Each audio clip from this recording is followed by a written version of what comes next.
Hi there, I'm Angela Brown, and this is Ask a House Cleaner. This is a show where you get to ask a house cleaning question. I get to help you find an answer.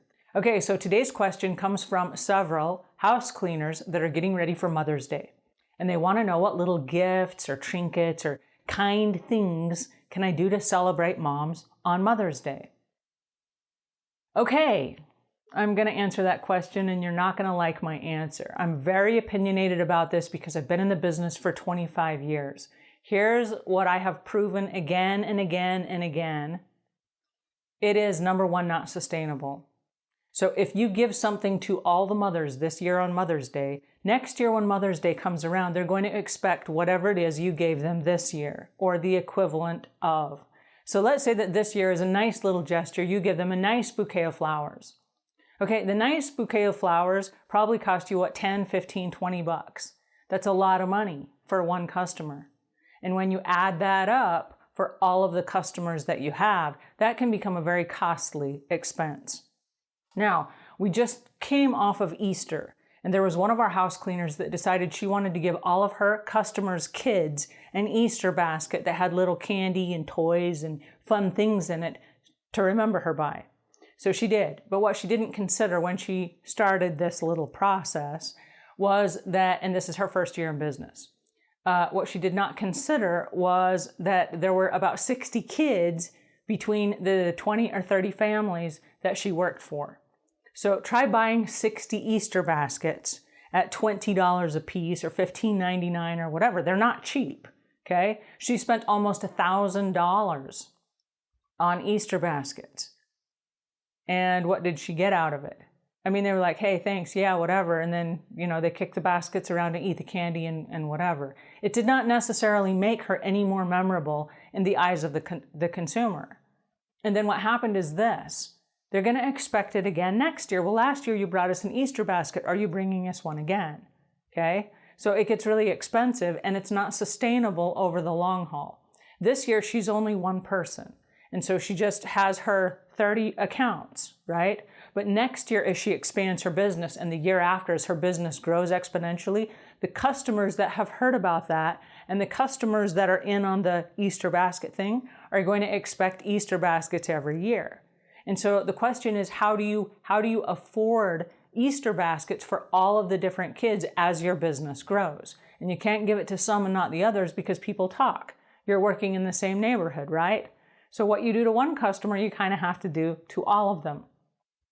Now back to the Mother's Day thing. Here's a really sticky situation.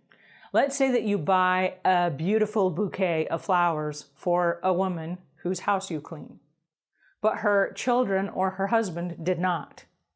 Okay, so the cleaning lady just kind of outsmarted and outdid the rest of the family for what they're doing for mom for Mother's Day. And the mother may really appreciate the gesture and she may feel important and, grateful to you that you brought her these flowers. But again, that's not sustainable. What are you going to do next year? Bring her more flowers? It's not sustainable year after year. The next thing is, beyond setting a precedence that people are going to come to expect it's very expensive. There was one woman who set a precedence that every year on your birthday, you would get a free house cleaning, right? Yay. Okay, well, house cleaning costs anywhere from $100 to $200 plus. And so we figured out over the course of the year, the free birthday gift, had she been paid for the jobs, the free birthday gifts that she gave away, added up to over $7,600 in 1 year. Okay, what's weird about that is this. That is the price of a payment of a car. If you were going to expand your business, that's another car you could bring into your fleet, right? So that as you expand your business, that's a useful tax deduction. Giving people birthday gifts, you might be able to figure out a way to tax deduct it. I don't know. I would talk to your accountant. But why? Why would you do that? And here's the question behind that. It's a nice gesture, but it doesn't bring in any new business. These people are already your clients.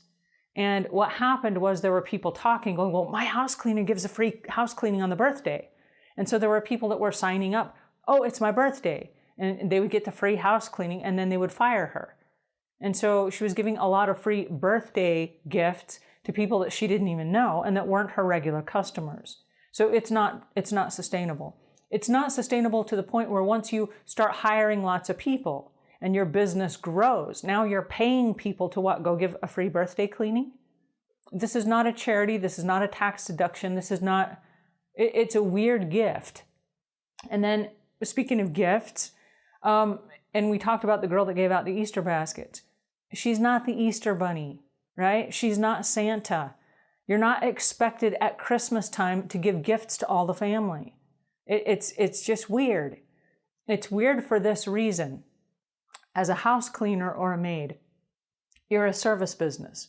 You're a paid service provider. Somebody pays you to come in the home. You do a service, they give you money. Okay, you're not a member of the family. You're not expected or obligated under any way to provide pumpkin pies at Thanksgiving and flowers on Mother's Day and Christmas gifts at Christmas and Easter baskets at Easter time. What is that?